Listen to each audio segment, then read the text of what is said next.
Aloha. So, if we're in tune,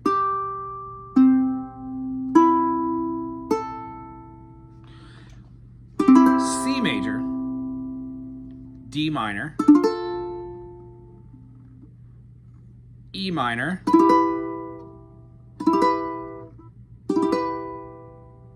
F major, G major, A minor, and then B diminished. Today we talked about secondary dominants, meaning any major chord can be turned into a major 7 and then a dominant 7 to perform 3 different functions. When we have a triad, we have 3 notes of the 7 notes. When we play a dominant node, we are adding on one more harmony. That harmony also is stacked in thirds, like these are, major third, minor third, and then minor third. When we have a major 7, it's a major third.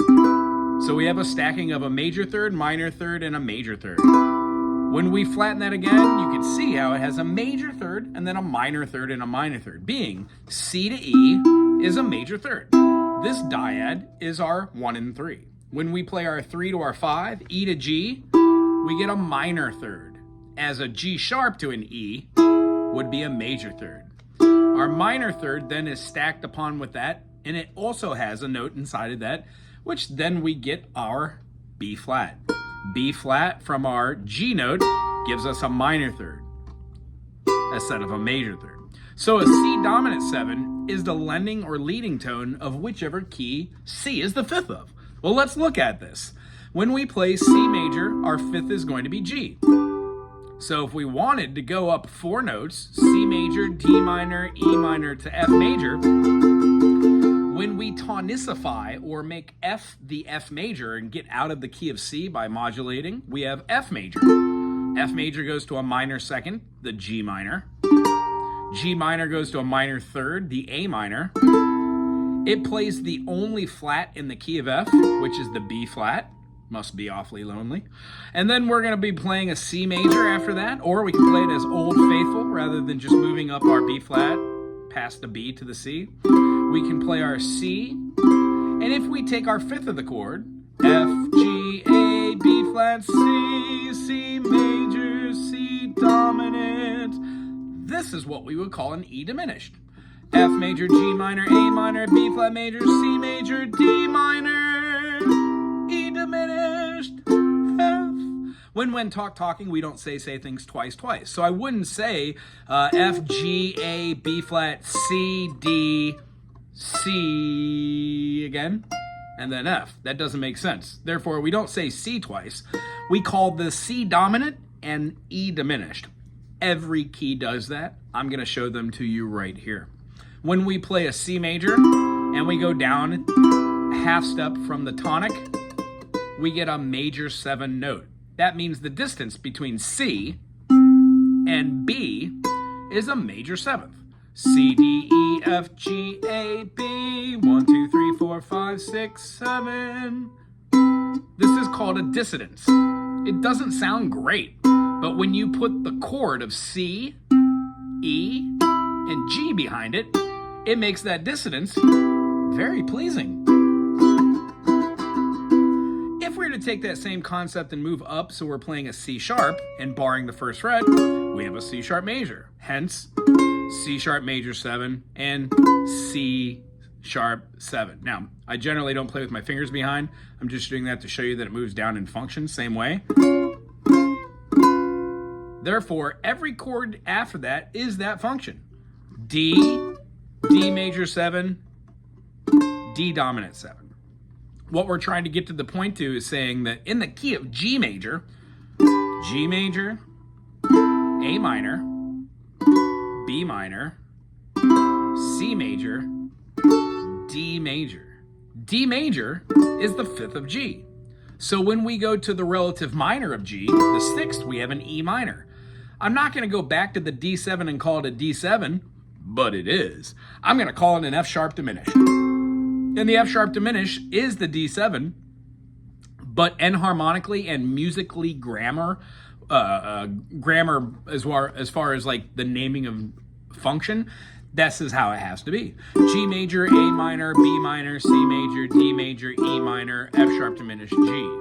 Although the D7 and the F sharp diminished are the same thing, we name them as such.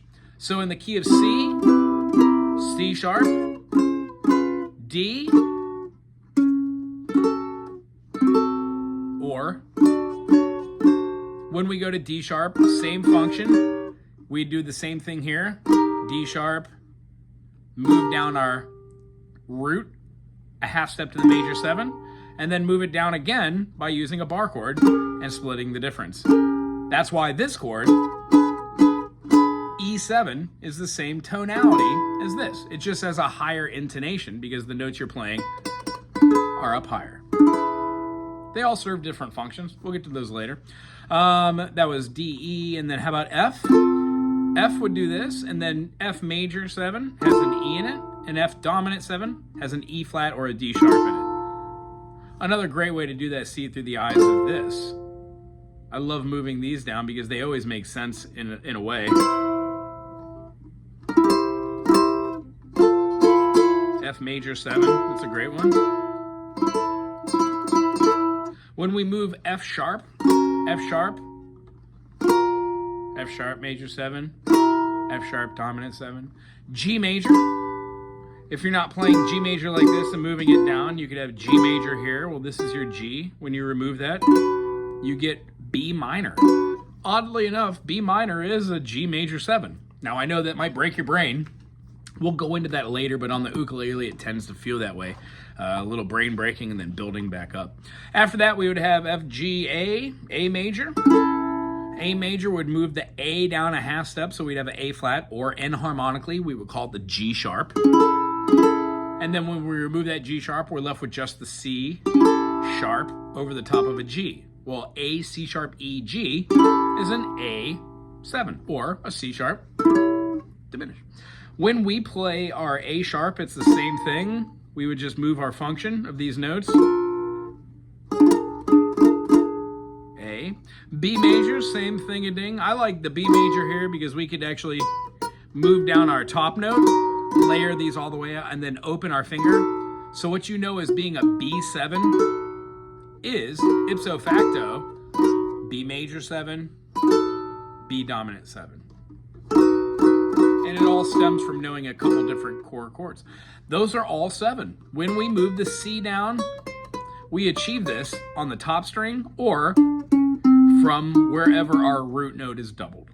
Generally, since all triads have 3 notes and the ukulele has 4 strings, some note is going to be doubled. It just depends on whether the notes are in unison, perfect prime, or if they're octaves. Meaning, same note, except for the oscillations for the lower note are slow, and the oscillations for the higher note are the same peaks and troughs of the wavelength, except you have double the amount of frequencies. So when you go from this C to this C, and then go all the way up to this C, every single one of those has a wavelength which subsequently gets faster in nature, but it doesn't go higher than what vibrates the space around it. I hope that was a good explanation for your major 7s, your minor 7s, how to form a chord like a G major with the GBD, flatten one of the notes to an F sharp, still retaining the G, the D, and the B of the triad, but now introducing a 4th note to the equation, and how if we keep moving through, they just become different chords. G major 7, G minor 7, or G dominant 7, or G7, G6, or E minor 7. A lot of these chords are the same chord, but they're just named differently depending on how you use them. So, not to bore you, but you don't need to know any of this stuff just to go, oh, I know a G major 7, and I know a G7. Done. However far you want to take it is really where it's at. If you could, I'm going to look up the Holei, I think it was, and see if I could figure out those half-step changes, and I've got those other 2 songs you sent. I'll learn those for our next session. At least get the one of them, you know? Anywho, it's great seeing you. Hope you have a great week. Aloha.